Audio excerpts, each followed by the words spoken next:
curta o vídeo e se inscreva no canal. Audioteca ANCAP. Audioteca apresenta Democracia, o Deus que falhou. A economia e a política da monarquia, da democracia e da ordem natural. Hans Hermann Hoppe. Sobre o livre comércio e a imigração restrita. 1. Alega-se com frequência que o livre comércio está associado à imigração livre, assim como se argumenta que o protecionismo está relacionado com a imigração restrita. Ou seja, a alegação que se faz é que, embora não seja impossível que se combine o protecionismo com a imigração livre, ou livre comércio com a imigração restrita, essas posições são intelectualmente inconsistentes e, portanto, erradas. Assim, na medida em que as pessoas procuram evitar erros, tais posições deveriam ser a exceção, e não a regra. Os fatos, na medida em que eles se relacionam com o problema, parecem ser coerentes com essa afirmação. Por exemplo, como foi indicado pelas mais recentes primárias presidenciais republicanas, a maior parte dos defensores do livre comércio são defensores de políticas de imigração relativamente livres e não discriminatórias, ao passo que a maioria dos protecionistas são defensores de políticas de imigração altamente restritivas e seletivas. Não obstante as aparências em contrário, argumentarei aqui que essa tese, bem como a sua alegação implícita, encontra-se fundamentalmente errada. Em especial, demonstrarei que o livre comércio e a imigração restrita não são apenas perfeitamente coerentes entre si, mas também são até mesmo políticas que mutuamente se reforçam. Ou seja, não são os defensores do livre comércio e da imigração restrita que estão errados, mas sim os defensores do livre comércio e da imigração livre. Ao tirar a culpa intelectual do posicionamento em prol do livre comércio e da imigração restrita, colocando essa culpa no lugar a que ela realmente pertence, espero promover uma mudança na opinião pública atual e facilitar importantes realinhamentos políticos. 2. Desde os dias de Ricardo, a posição em defesa do livre comércio tem se mostrado logicamente inatacável. Em prol da seriedade argumentativa, seria útil resumi-la brevemente. A sua reformulação será feita sob a forma de uma reductio ad absurdum da tese protecionista tal como recentemente proposta por Patrick Buchanan. O principal argumento desenvolvido em favor do protecionismo é a proteção dos empregos domésticos. Como os produtores americanos, que pagam aos seus trabalhadores $10 por hora, podem competir com os produtores mexicanos, que pagam aos seus trabalhadores $1, ou até menos do que isso, por hora. Eles simplesmente não podem, e os empregos americanos serão perdidos a menos que tarifas estatais de importação sejam impostas para proteger os salários americanos da concorrência mexicana. O livre comércio só é possível entre países que possuam o mesmo nível salarial e que, assim, compitam em condições iguais, no mesmo nível. Na medida em que este não é o caso no tocante à relação entre os Estados Unidos e o México, essas condições devem ser niveladas através de impostos, tarifas, de importação. Em relação às consequências de tal política de proteção dos empregos domésticos, Buchanan e os seus colegas protecionistas alegam que ela conduzirá ao fortalecimento e à prosperidade domésticos. E, para sustentar essa alegação, são citados exemplos de países de livre comércio que perderam a sua proeminente posição econômica internacional, como a Inglaterra do século XIX e de países protecionistas que obtiveram essa proeminência, como os EUA do século XIX. Esta, bem como qualquer outra suposta comprovação empírica da tese protecionista, deve ser rejeitadas porque contém a falácia post hoc. Ergo propter hoc. A inferência obtida de dados históricos não é mais convincente do que a conclusão de que, a partir da constatação de que os ricos consomem mais do que os pobres, o consumo deve então ser a causa que torna uma pessoa rica. Na verdade, os protecionistas da estirpe de Buchanan caracteristicamente fracassam em compreender o que está realmente envolvido na defesa da sua tese. Qualquer argumento em favor do protecionismo internacional, ao invés de em favor do livre comércio, é, simultaneamente, Um argumento em prol dos protecionismos interregional e interlocal. Assim como existem diferentes taxas salariais entre, por exemplo, os Estados Unidos e o México, o Haiti ou a China, também existem diferenças salariais entre Nova York e o Alabama ou entre Manhattan, o Bronx e o Harlem. Portanto, se fosse verdadeira a ideia de que o protecionismo internacional pudesse tornar uma nação inteira mais próspera e mais forte, então também deveria ser verdadeira a concepção de que os protecionismos interregional e interlocal pudessem tornar mais prósperas e mais fortes as regiões e as localidades. Com efeito, pode-se até mesmo ir ainda mais longe. Se o argumento protecionista estivesse correto, isso equivaleria à crítica da totalidade das trocas comerciais e à defesa da tese de que todos seriam mais prósperos e mais fortes caso nunca comercializassem com ninguém e se mantivessem em isolamento autossuficiente. É certo que, nesse caso, ninguém jamais perderia o seu emprego, e o desemprego decorrente da concorrência desleal desapareceria, sendo reduzido a zero. Portanto, com a dedução da máxima implicação do argumento protecionista, revela-se o seu completo absurdo, pois tal sociedade com pleno emprego não seria mais próspera e mais forte. Ela seria composta por pessoas que, apesar de trabalharem do amanhecer ao anoitecer, estariam condenadas à pobreza e à miséria ou à morte por inanição. O protecionismo internacional, embora seja, obviamente, menos destrutivo do que uma política de protecionismo interpessoal e interregional, engendraria exatamente o mesmo efeito, sendo uma receita perfeita para um futuro declínio econômico dos Estados Unidos. É certo que alguns empregos e algumas indústrias americanos seriam protegidos e salvos, mas tal proteção impõe um preço. O padrão de vida e os rendimentos reais dos consumidores americanos de produtos estrangeiros seriam coercitivamente reduzidos. Seria aumentado o custo de todos os produtores americanos que utilizam os produtos das indústrias protegidas como insumos inputs em seus processos produtivos, e eles passariam a ser menos competitivos em nível internacional. Além disso, o que os estrangeiros poderiam fazer com o dinheiro que ganharam com a venda das importações para os EUA? Eles poderiam comprar mercadorias americanas,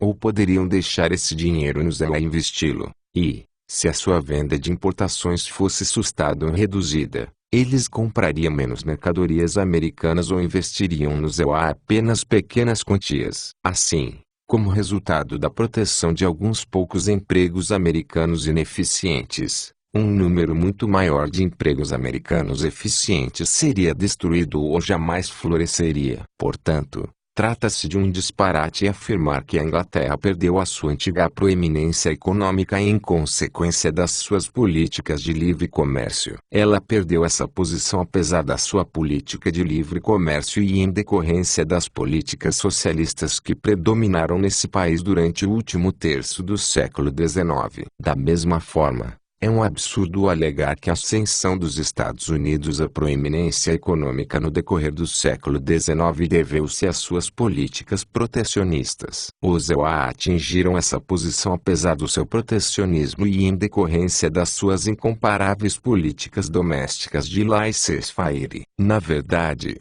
o atual declínio econômico dos EUA ao qual Buchanan pretende sustar e inverter, não é o resultado das suas alegadas políticas de livre comércio, mas sim da circunstância de que os EUA, durante o século XX, gradualmente adotaram as mesmas políticas socialistas que anteriormente arruinaram a Inglaterra. 3. Tendo em conta a defesa do livre comércio, vamos agora desenvolver a defesa da ideia de que restrições imigratórias sejam combinadas com políticas de livre comércio. Mais especificamente, vamos construir, em passos sucessivos, uma defesa mais forte em prol de restrições de imigração. Partiremos da fraca alegação inicial de que o livre comércio e as restrições imigratórias podem ser combinados e de que não se excluem mutuamente e, por fim, chegaremos à forte alegação final de que o princípio subjacente ao livre comércio efetivamente exige tais restrições. Desde o começo, Deve-se salientar que nem mesmo a política mais restritiva de imigração ou a forma mais exclusiva de segregacionismo implicam a rejeição do livre comércio e a adoção do protecionismo. O fato de que alguns não queiram se associar com, ou viver no bairro de, alemães, haitianos, chineses, coreanos, mexicanos, muçulmanos, hindus, católicos, e assim por diante, não implica que eles não desejem negociar a distância com esses indivíduos. Adicionalmente, mesmo que os rendimentos reais aumentem devido à imigração, não se deve inferir que a imigração deva ser considerada boa, pois a riqueza material não é a única coisa que tem valor. Em vez disso, aquilo que constitui riqueza e bem-estar é subjetivo. Portanto, é possível preferir padrões de vida mais baixos e uma distância maior de outras pessoas a padrões de vida mais elevados e uma distância menor de outros indivíduos. É exatamente pela voluntariedade absoluta da associação humana e pela separação, pela ausência de qualquer forma de integração forçada, que se concretiza a possibilidade de relações pacíficas, de livre comércio, entre indivíduos cultural, racial, étnica e religiosamente diferentes. A relação entre o comércio e a migração é uma relação de substituibilidade elástica, ao invés de uma relação de exclusividade rígida. Quanto menos bens você tem, mais você precisa dos outros. Ceteris paribus, as empresas se deslocam para regiões com salários mais baixos, e a mão de obra se move para áreas com salários mais altos, afetando assim a tendência à equalização das taxas de salários, para o mesmo tipo de trabalho, bem como a melhor localização do capital. Com fronteiras políticas separando áreas com salários baixos e áreas com salários altos, e com políticas nacionais, em nível nacional, de comércio e de imigração estando em vigor, essas tendências normais, a imigração e a exportação de capital, são enfraquecidas com o livre comércio e reforçadas com o protecionismo. Na medida em que os produtos mexicanos, os produtos de uma área com baixos salários, podem livremente adentrar uma área com altos salários, como os Estados Unidos, é reduzido o incentivo para o povo mexicano migrar em direção aos EUA. Em contraste, se os produtos mexicanos são impedidos de entrar no mercado americano, e aumentado o incentivo para os trabalhadores mexicanos migrarem em direção aos EUA. Da mesma forma, quando os produtores dos EUA são livres para efetuar negócios, compra e venda, entre os produtores e os consumidores mexicanos, serão reduzidas as exportações de capitais dos EUA para o México. No entanto, quando os produtores dos EUA são impedidos de fazê-lo, e aumentado o incentivo para eles transferirem a sua produção dos EUA para o México. Similarmente, assim como a política de comércio exterior dos Estados Unidos afeta a imigração, a sua política de comércio doméstico, interno, também afeta. O livre comércio doméstico é aquilo que normalmente se chama de capitalismo laissez-faire. Em outras palavras, o governo nacional segue uma política de não interferência, não ingerência, nas transações voluntárias entre entidades domésticas, os cidadãos, em relação às suas propriedades privadas. A política governamental é ajudar a proteger os cidadãos e as suas propriedades privadas de danos, agressões ou fraudes domésticos, exatamente como no caso do comércio externo e da agressão externa. Se os EUA seguissem rigorosas políticas domésticas de livre comércio, seria reduzida a imigração de pessoas que vivem nas áreas com baixos salários, como o México, ao passo que, enquanto os EUA continuarem implementando políticas assistencialistas de bem-estar social, torna-se mais atraente a imigração de indivíduos que vivem nas áreas com baixos salários. 4.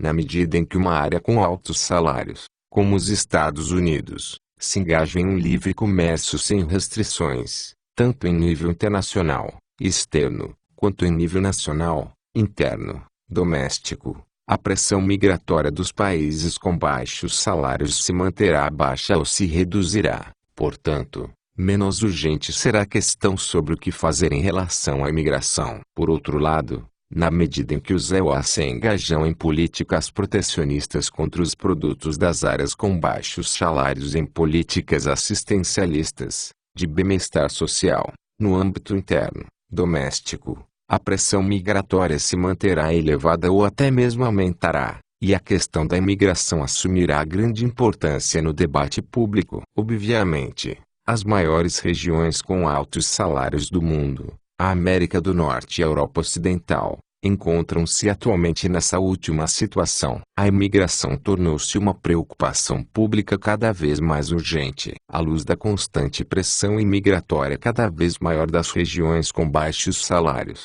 Têm sido propostas 3 estratégias gerais para lidar com a imigração. 1. A imigração livre e incondicional. 2. A imigração livre e condicional. E 3. A imigração restritiva. Ao mesmo tempo em que a nossa principal preocupação será com as duas últimas alternativas, são pertinentes algumas observações sobre a posição em prol da imigração livre e incondicional, a fim de apenas ilustrar a dimensão da sua falência intelectual e da sua irresponsabilidade. Segundo os defensores da imigração livre e incondicional, os Estados Unidos, área com altos salários, invariavelmente se beneficiaria da imigração livre. Tal país, portanto, deveria adotar uma política de fronteiras abertas, independentemente das condições atuais. Mesmo que os EUA estivessem emaranhados no protecionismo e no assistencialismo, uma proposta assim certamente pareceria fantástica a uma pessoa razoável. Suponham que os EUA ou, ainda melhor, a Suíça, declarasse que não mais haveria qualquer controle fronteiriço, que esse país declarasse que quem pudesse pagar a tarifa poderia entrar no país e que qualquer pessoa que passasse a ser residente teria direito a todas as provisões assistencialistas domésticas normais. Há alguma dúvida sobre o desastroso resultado dessa experiência no mundo atual? Os EUA e até mesmo mais rapidamente a Suíça, já enfraquecidos pelo protecionismo e pelo assistencialismo, seriam invadidos por milhões de imigrantes do terceiro mundo. Os custos do assistencialismo subiriam vertiginosamente com espantosa velocidade, e a economia estrangulada se desintegraria e desmoronaria, já que o fundo de reserva, o estoque de capital acumulado no passado e herdado dos antepassados,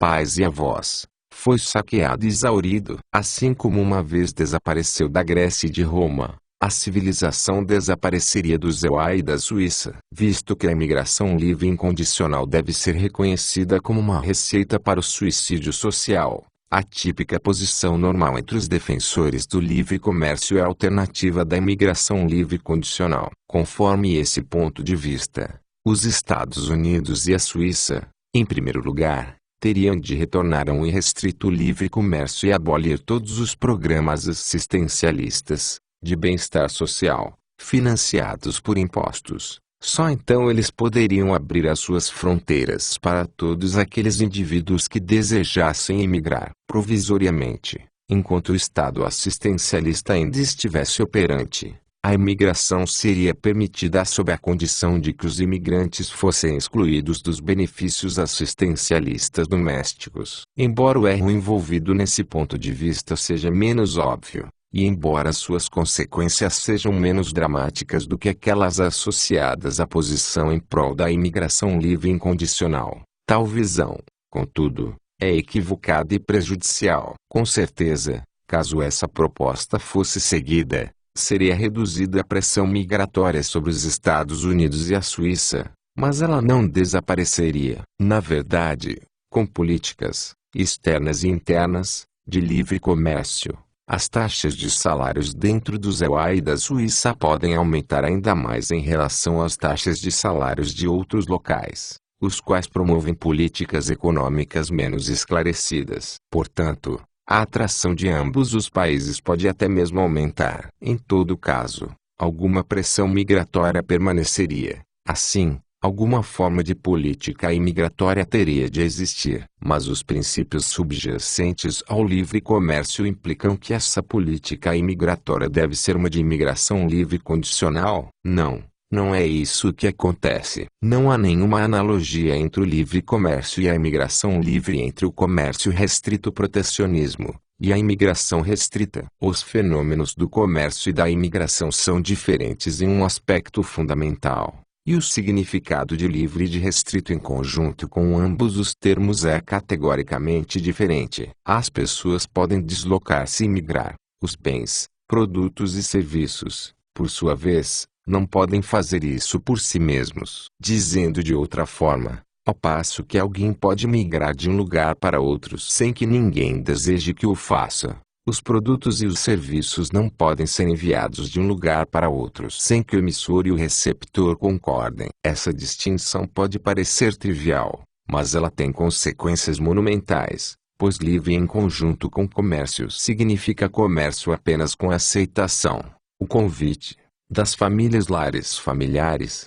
e das empresas. E comércio restrito significa não a proteção das famílias e das empresas de produtos ou de serviços que não foram aceitos, convidados, mas sim a invasão e a revogação do direito das famílias e das empresas de estender ou negar aceitação, convite, no tocantes aos seus próprios bens. Em contraste, livre em conjunto com imigração significa não a imigração por meio do convite das famílias individuais e das empresas, mas sim a invasão indesejada ou a integração forçada. E imigração restrita significa, ou, pelo menos, pode significar, na verdade, a proteção das famílias privadas e das empresas da invasão indesejada e da integração forçada. Assim, ao advogar o livre comércio e a imigração restrita, segue-se o mesmo princípio de requerer um convite, uma aceitação, tanto em relação a seres humanos quanto em relação a produtos e serviços. O defensor do livre comércio e do livre mercado que adota a posição em favor da imigração livre condicional encontra-se envolvido numa incoerência intelectual. O livre comércio e os mercados significam que os donos de propriedades podem receber mercadorias de, ou enviá-las para, outros proprietários sem interferência governamental. O governo permanece inativo vis-à-vis o processo de comércio externo e interno, pois existe um receptor pagante para cada produto ou serviço enviado. Assim, toda mudança de localização de bens, sendo o resultado de um acordo entre um emissor e um receptor, deve ser considerada mutuamente benéfica. A única função do governo é de preservar o próprio processo comercial, e é proteger os cidadãos domésticos e as suas propriedades. Entretanto, no tocante à circulação de pessoas, o mesmo governo, para cumprir a sua função de protetor, terá de fazer muito mais do que apenas permitir que os acontecimentos sigam naturalmente os seus caminhos, pois as pessoas, ao contrário dos bens, possuem vontade própria e podem migrar. Nesse sentido, os movimentos populacionais, ao contrário das remessas de bens,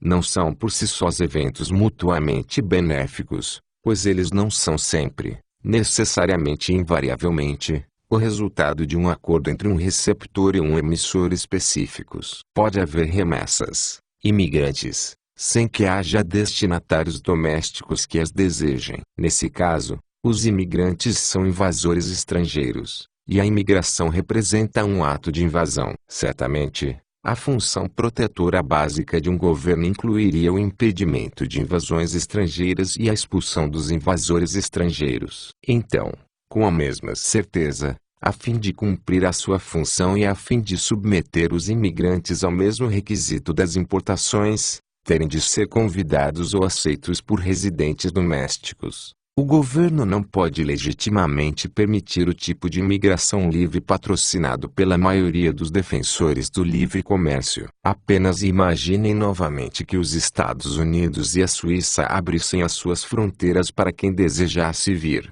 sob a condição de que os imigrantes seriam excluídos de todos os benefícios assistencialistas, os quais estariam reservados, respectivamente, para os cidadãos americanos e suíços. A parte do problema sociológico de criar duas classes distintas de residentes domésticos, causando, portanto, graves tensões sociais. Há poucas dúvidas que sobre o resultado desse experimento no mundo atual. O resultado seria menos drástico e menos imediato do que os efeitos engendrados no âmbito do cenário da imigração livre incondicional, mas ele também implicaria uma enorme invasão estrangeira, conduzindo, Em última análise, a destruição das civilizações americana e suíça, mesmo que não houvesse nenhuma esmola assistencialista estatal disponível para os imigrantes, isso não significa que eles realmente teriam de trabalhar, uma vez que até mesmo a vida dentro e fora dos parques e das ruas públicos no ZEUA e na Suíça é confortável em comparação com a vida real em muitas outras áreas do mundo. Assim,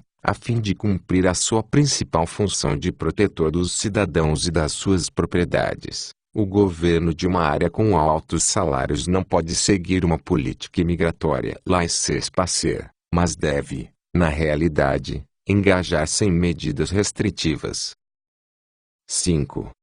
O reconhecimento de que os defensores do livre comércio e dos mercados livres não podem defender a imigração livre sem serem incoerentes e se contradizerem, e de que a imigração, portanto, deve, logicamente, ser restrita, é apenas um pequeno passo para chegar-se ao reconhecimento de como ela deve ser restringida. De fato, todos os governos das áreas com altos salários atualmente restringem a imigração de um modo ou de outro. Em lugar algum existe a imigração livre tanto a condicional quanto a incondicional. Contudo, as restrições impostas à imigração nos Estados Unidos e na Suíça, por exemplo, são bastante diferentes. Que restrições devem existir? Mais precisamente, quais restrições imigratórias um ferrenho defensor do livre comércio e do livre mercado está logicamente obrigado a defender e a promover? O princípio norteador da política imigratória nacional de uma área com altos salários deriva do insight de que,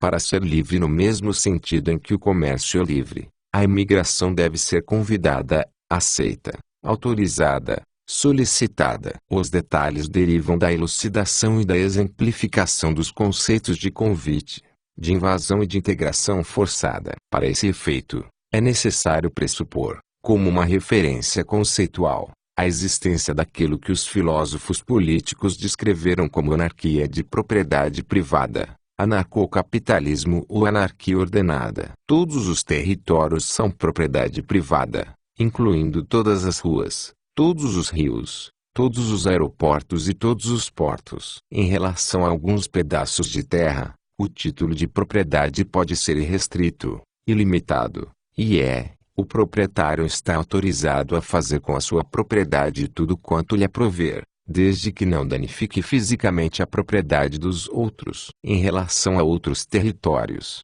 o título de propriedade pode ser mais ou menos restringido, restrito ou limitado. Como é atualmente o caso em alguns loteamentos, o proprietário pode estar vinculado a limitações contratuais sobre o que ele pode fazer com a sua propriedade, contratos restritivos, zoneamento voluntário, as quais podem incluir temas como uso residencial versus utilização comercial, proibição de edifícios com mais de 4 andares, proibição de venda ou de aluguel a alemães, a fumantes ou a casais que ainda não formalizaram o seu matrimônio. É claro que, nesse tipo de sociedade, não há liberdade de imigração ou direito de passagem para os imigrantes. Em vez disso, existe a liberdade dos donos independentes de propriedades privadas de admitir ou de excluir os demais das suas propriedades de acordo com os seus próprios títulos, irrestritos ou restritos, de propriedade. A admissão a alguns territórios pode ser facilmente obtida, ao passo que a admissão a outros territórios pode ser quase impossível de ser adquirida. Em qualquer caso, contudo, o acesso à propriedade de uma pessoa que admite um imigrante não implica a existência de uma plena liberdade de ir e vir, a menos que os demais proprietários autorizem essa movimentação. Haverá tanta imigração ou não imigração, tanta inclusão ou exclusão, tanta dessegregação ou segregação, tanta discriminação ou não discriminação, baseada em critérios raciais, étnicos, linguísticos, religiosos, culturais, entre outros, quanto os proprietários ou as associações de proprietários permitirem. O motivo de descrever o modelo da sociedade anarcocapitalista é mostrar que é impossível, e proibido, existir dentro do seu âmbito algo como a integração forçada, migração não convidada. Nesse cenário, Não há diferença entre o movimento físico de bens e a migração de pessoas. Assim como toda circulação de bens reflete um acordo subjacente entre um emissor e um receptor, todos os movimentos imigratórios para, e dentro de, uma sociedade anarcocapitalista são o resultado de um acordo entre um imigrante e ou vários, dono doméstico de propriedade. Assim, mesmo que o modelo anarcocapitalista seja, em última análise, rejeitado, e mesmo que, em prol do realismo, admita-se a existência de um governo de propriedades e bens públicos em adição à existência de bens e propriedades privados, ele esclarece como teria de ser a política governamental de imigração se, e na medida em que, esse governo derivasse a sua legitimidade da soberania do povo e fosse visto como a consequência de um acordo ou um contrato social, como é presumivelmente o caso de todos os governos modernos pós-monárquicos. É claro, certamente, tal governo popular, tendo assumido como a sua principal tarefa a proteção dos cidadãos e das suas propriedades, e a produção de segurança interna, desejaria preservar em vez de abolir a integração voluntária, não forçada, apresentada pelo anarcocapitalismo. Para esclarecer o que isso implica, é necessário explicar como uma sociedade anarcocapitalista é modificada pela introdução de um governo e como esse acontecimento afeta o problema da imigração. Uma vez que não há nenhum governo em uma sociedade anarcocapitalista, não há distinção clara entre habitantes nativos, cidadãos nacionais e estrangeiros. Essa distinção surge apenas com o estabelecimento de um governo. O território sobre o qual se estende o poder governamental torna-se uma nação, e todas as pessoas que residam fora desse território são consideradas estrangeiras. As fronteiras estatais, bem como os passaportes, distintas das fronteiras das propriedades privadas, bem como os títulos de propriedade,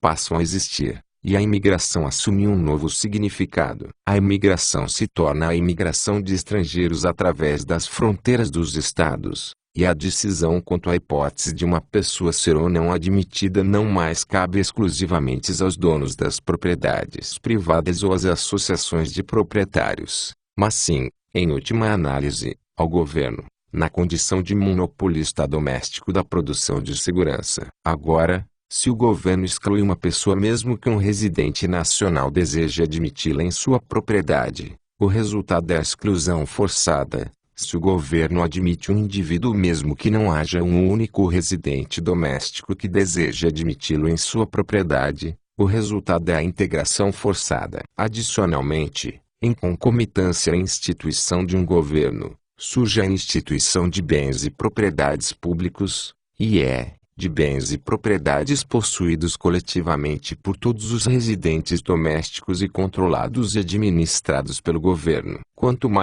menor for a quantidade de propriedade pública governamental, menor será o potencial problema da integração forçada. Considere-se uma sociedade socialista, como, por exemplo, a antiga União Soviética e a antiga Alemanha Oriental. Todos os fatores de produção, bens de capital, incluindo todas as terras e todos os recursos naturais, são de propriedade pública. Portanto, se o governo admite um imigrante que não foi convidado, ele o admite em qualquer lugar dentro do país, pois, sem propriedade privada da terra, não há limitações às suas migrações internas além daquelas decretadas pelo governo. Sob o socialismo, portanto, a integração forçada pode ser espalhada para todos os lugares e, assim, ser imensamente intensificada. Na verdade, na União Soviética e na Alemanha Oriental, por exemplo, o governo podia colocar um completo estranho na casa ou no apartamento de alguém. Essa medida, e a consequente integração forçada intensificada, era justificada em razão do fato de que todos os lares privados repousavam sobre terras públicas. Países socialistas não são áreas com altos salários, é claro. Ou, caso sejam, eles não permanecerão assim por muito tempo. O problema não é a pressão imigratória, mas sim a pressão imigratória. A União Soviética e a Alemanha Oriental proibiram a imigração e mataram pessoas que tentaram deixar o país. No entanto, O problema da extensão e da intensificação da integração forçada persiste fora do socialismo. Com certeza, em países não socialistas como os Estados Unidos, a Suíça e a antiga República Federal da Alemanha, Alemanha Ocidental, os quais são os destinos preferidos dos movimentos imigratórios. Um imigrante admitido pelo governo não poderia deslocar-se para qualquer lugar. A sua liberdade de circulação seria severamente restringida pela extensão das propriedades privadas, em especial, pela extensão das propriedades privadas de terra. Todavia, ao usar as ruas e estradas públicas ou os meios de transporte públicos e ao ficar em terras públicas, parques públicos e edifícios públicos, um imigrante pode atravessar o caminho de todos os residentes domésticos e mover-se para praticamente qualquer bairro. Quanto menor for a quantidade de propriedade pública, menos provável será que isso ocorra. Porém, na medida em que exista qualquer propriedade pública, isso não pode ser totalmente evitado. 6.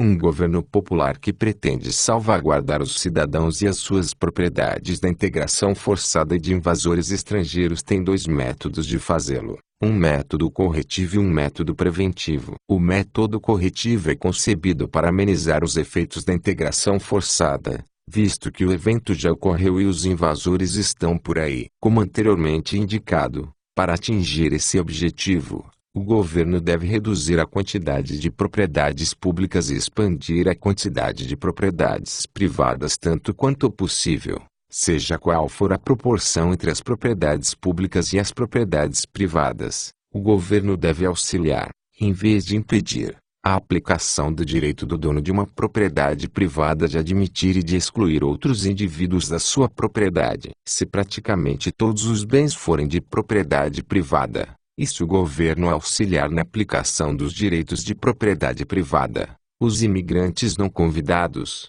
mesmo que obtenham êxito em cruzar a fronteira e entrar no país, provavelmente não conseguiriam ir muito longe. Quanto mais plenamente essa medida corretiva for realizada, quanto maior for o grau de propriedade privada, menor será a necessidade de medidas de proteção, como, por exemplo, a defesa das fronteiras. O custo de proteção contra invasores estrangeiros ao longo da fronteira entre os Estados Unidos e o México, por exemplo, é relativamente alto porque em longos trechos não existem propriedades privadas no lado americano. Porém, mesmo que o custo da proteção das fronteiras se diminua graças ao processo de privatização, a invasão estrangeira não desaparecerá enquanto houver diferenças substanciais de renda entre territórios com altos salários e territórios com baixos salários. Assim, a fim de cumprir a sua função protetora básica, o governo de uma área com altos salários deve também engajar-se em ações de prevenção. Em todos os portos de entrada e ao longo das suas fronteiras, o governo, na condição de depositário dos seus cidadãos, deve verificar se todos os indivíduos recém-chegados possuem um bilhete de entrada, um convite feito por um dono doméstico de propriedade, e quem não estiver na posse de tal bilhete deverá ser expulso à sua própria custa. Os convites válidos são os contratos entre um, ou mais, anfitrião doméstico privado, residencial ou comercial, e os indivíduos que chegam. Na condição de admissão contratual, a parte anfitriã, convidadora, só pode dispor da sua própria propriedade privada. Assim, semelhante ao cenário da imigração livre condicional, a admissão implica que o imigrante será excluído de todos os benefícios assistencialistas, de bem-estar social, financiados com dinheiro público. Por outro lado, isso significa que a parte anfitriã deve assumir a responsabilidade jurídica pelas ações do seu convidado durante a sua estadia. O convidador é responsabilizado em toda a extensão da sua propriedade por quaisquer crimes que o seu convidado cometa contra a pessoa ou a propriedade de terceiros, assim como os pais são responsabilizados por crimes cometidos pelos seus filhos enquanto estes fazem parte do lar familiar. Essa obrigação, a qual implica que os convidadores terão de contratar seguro, responsabilidade civil, no tocante a todos os seus convidados, termina assim que o convidado tenha deixado o país ou assim que outro dono doméstico de propriedade tenha assumido a responsabilidade pela pessoa em questão, com a admissão desse indivíduo em sua propriedade. O convite pode ser privado, pessoal, ou comercial, a título temporário ou permanente, dizendo respeito só ao alojamento, hospedagem, residência, ou alojamento e emprego. Mas não pode ser válido um contrato que se refira apenas a emprego, não contendo referência a alojamento. Em todo caso, contudo, como uma relação contratual, qualquer convite pode ser revogado ou encerrado pelo anfitrião.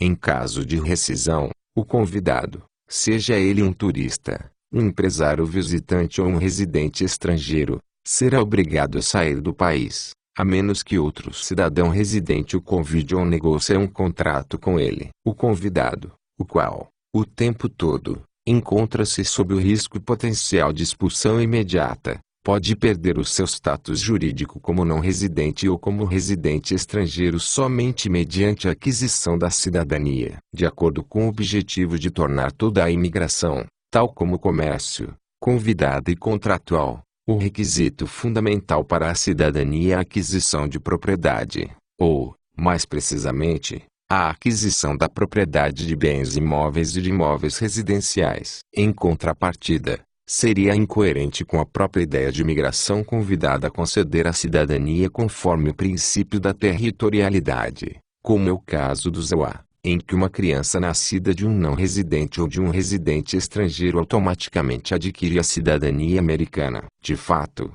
como a maioria dos governos das demais áreas com altos salários reconhecer, uma criança em tal situação deve adquirir a cidadania dos seus pais. A concessão de cidadania a essa criança implica o não cumprimento da função protetora básica do governo do país de acolhimento, significando, com efeito, um ato de invasão perpetrado pelo governo contra os seus próprios cidadãos. Tornar-se um cidadão significa adquirir o direito de permanecer no país de forma duradoura, e um convite permanente não pode ser garantido por qualquer outro meio que não seja a aquisição de imóveis residenciais de um cidadão residente. Apenas pela venda de imóveis a um estrangeiro um cidadão residente indica que concorda com a sua estadia permanente. E apenas se o imigrante tiver comprado e pago pelo imóvel residencial no país de acolhimento ele assumiu um interesse duradouro na prosperidade e no bem-estar do seu novo país. Além disso, encontrar um cidadão que está disposto a vender imóveis residenciais e que está disposto e é capaz de pagar, embora seja um requisito necessário para a aquisição da cidadania, pode também não ser suficiente. Se, e na medida em que, os imóveis residenciais em questão estiverem submetidos a cláusulas restritivas, os obstáculos a serem enfrentados por um potencial cidadão podem ser significativamente maiores. Na Suíça, por exemplo, a cidadania pode exigir que a venda de propriedades residenciais para estrangeiros seja ratificada pela maioria dos donos locais de propriedades diretamente afetados, ou até mesmo por todos eles. 7. Analisando-se com base na política imigratória exigida pelo objetivo de proteger os próprios cidadãos da invasão estrangeira e da integração forçada e pelo objetivo de tornar todos os movimentos populacionais internacionais de imigração convidados e contratuais, o governo suíço faz um trabalho consideravelmente melhor do que o governo dos Estados Unidos. É relativamente mais difícil entrar na Suíça na condição de pessoa não convidada, e é mais difícil permanecer nesse país na condição de estrangeiro não convidado. Em especial, é muito mais difícil para um estrangeiro adquirir a cidadania, e a distinção jurídica entre os cidadãos residentes e os estrangeiros residentes é mais nitidamente preservada. Não obstante essas diferenças, tanto o governo da Suíça quanto o governo do ZOA estão implementando políticas de imigração que devem ser consideradas demasiado permissivas. Ademais, a excessiva permissividade das suas políticas imigratórias e a consequente exposição da população suíça e da população americana à integração forçada por estrangeiros é ainda agravada pelo fato de que a extensão da propriedade pública em ambos os países, bem como em outras áreas com altos salários, é substancial, de que os benefícios assistencialistas, de bem-estar social, financiados por impostos são elevados e crescentes e os estrangeiros não são deles excluídos, e de que, ao contrário dos pronunciamentos oficiais, até mesmo a adesão às políticas de livre comércio não é nada perfeita. Portanto, na Suíça, nos Estados Unidos e na maioria das demais áreas com altos salários, os protestos populares contra essas políticas imigratórias permissivas têm se tornado cada vez maiores. O propósito deste capítulo não foi apenas a defesa da privatização das propriedades públicas, do laissez-faire doméstico e do livre comércio internacional, mas também, e em especial, a defesa da adoção de uma política imigratória restritiva, com a demonstração de que o livre comércio é incompatível com a imigração livre, tanto com a condicional quanto com a incondicional, e de que ele exige, pelo contrário, que a migração se submeta à condição de haver convite de existir contrato. Temos a esperança de que isso contribua para a promoção de políticas futuras mais iluminadas e esclarecidas nesse campo.